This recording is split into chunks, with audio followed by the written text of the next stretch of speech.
जय श्रीमन नारायणा. खालील दिलेले भाष्य हे श्री रामानुजदास श्रीमान गट्टू वेणुगोपाल स्वामी यांनी इंग्रजीत केलेला श्रीमद भगवद्गीतेचा मराठी भावार्थ आहे.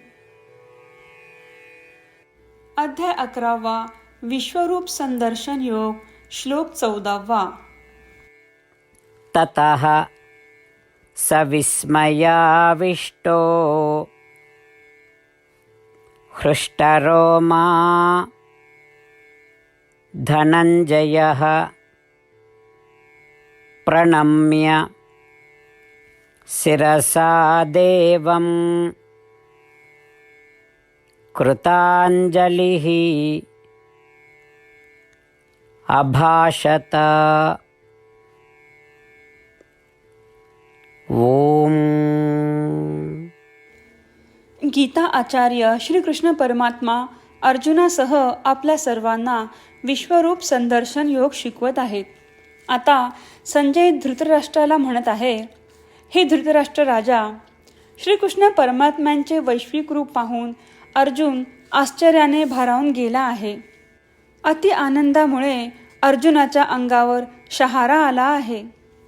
अर्जुनाने मस्तक टेकवून श्रीकृष्ण परमात्म्यांना नमस्कार केला आणि हात जोडून बोलला. अशा प्रकारे संजय धृतराष्ट्राला श्रीकृष्ण परमात्म्यांचे विश्वरूप किंवा वैश्विक रूप पाहून अर्जुनामध्ये झालेल्या बदलाचे वर्णन करत आहे. या संपूर्ण विश्वात श्रीकृष्ण परमात्म्यांची अनुभूती असलेले सर्वजण श्रीकृष्ण परमात्म्यांचे विश्वरूप किंवा वैश्विक रूप पाहत आहे हे समजून आपण या जगातील सर्व प्राणीमात्रांप्रती दयाळू होऊया आणि आपल्या वडीलधाऱ्यांशी नम्र आणि आज्ञाधारक होऊया.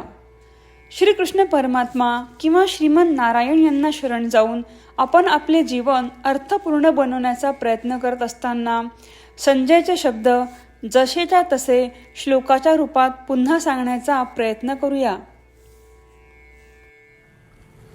ततः विस्मयाविष्टो हृष्टरोमा धनञ्जयः प्रणम्य शिरसा देवं कृताञ्जलिः अभाषत. श्रीमद भगवद्गीतेचे संपूर्ण सार श्रीकृष्ण परमात्म्यांनी अध्याय 18 श्लोक 65 ते 70 मध्ये 8 गोष्टी करण्यासाठी दिल्या आहेत. श्रीकृष्ण म्हणतात, जे या 8 गोष्टींचे पालन करतात ते मला आवडतात. मी त्या भक्तांचे सर्व प्रकारे रक्षण करीन. श्रीकृष्ण परमात्म्यांनी सांगितलेली सर्व भगवद्गीता ऐकल्यानंतर अर्जुन म्हणतो, करिष्ये वचनम तव. अर्थात श्रीकृष्णा, तुम्ही सांगताल तसेच मी करीन. म्हणूनच श्रीकृष्णांनी अर्जुनाला सर्व प्रकारचे यश आणि विजय बहाल केले आहेत. परमात्म्याला आपले वचन देऊया की आपण या 8 क्रिया पाळू. परमात्म्याला हा शब्द देण्यापेक्षा मोठी कोणतीही पूजा, तप, यज्ञ नाही. ह्या 8 क्रियांचा तुम्ही सर्वांनी मनाने विचार करा असे मी म्हणेन. अशा प्रकारे आपण श्रीकृष्ण परमात्म्याला आपले वचन देत आहोत. आपण सर्वांनी श्रीकृष्णाच्या चेहऱ्याचा आनंद आणि सुख अनुभवूया. जय श्रीमन नारायणा. ह्या 8 क्रिया खालीलप्रमाणे आहेत. हे श्रीमन नारायणा, तुम्ही सांगितल्याप्रमाणे मी नेहमी तुमच्यावर चिंतन आणि विचार करीन. हे श्रीमन नारायणा, तुम्ही सांगितल्याप्रमाणे मी सदैव तुमचा भक्त असेन. हे श्रीमन नारायणा, माझी सर्व कृती तुमची सेवा आणि तुमच्या समाधानासाठी करेन. हे श्रीमन नारायणा, तुम्ही अनुसरण करायला सांगितल्याप्रमाणे मला खूप विश्वास आहे की मी तुमचा आहे आणि मी नेहमी हात जोडून तुम्हाला नमस्कार करीन आणि तुमची पूजा करीन. हे श्रीमन नारायणा, मला तुमचे शब्द आठवले. मामेकम शरणम व्रज, जे तुम्ही एकट्याला शरण जायला सांगितले आहेत.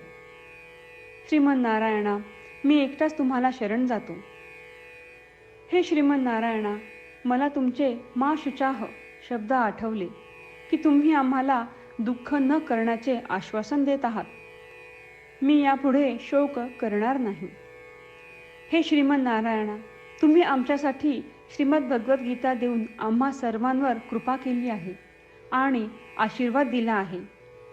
मी दररोज किमान एक श्लोक वाचण्याचे किंवा ऐकण्याचे वचन देतो. हे श्रीमन्नारायणा, तुम्ही गीता सर्व मानवजातीपर्यंत पोहोचवलीस. मी गीतेतील तुमचे दैवी वचन त्या भक्तांपर्यंत पोहोचवण्याचा प्रयत्न करेन जे गीतेला अपरिचित आहेत.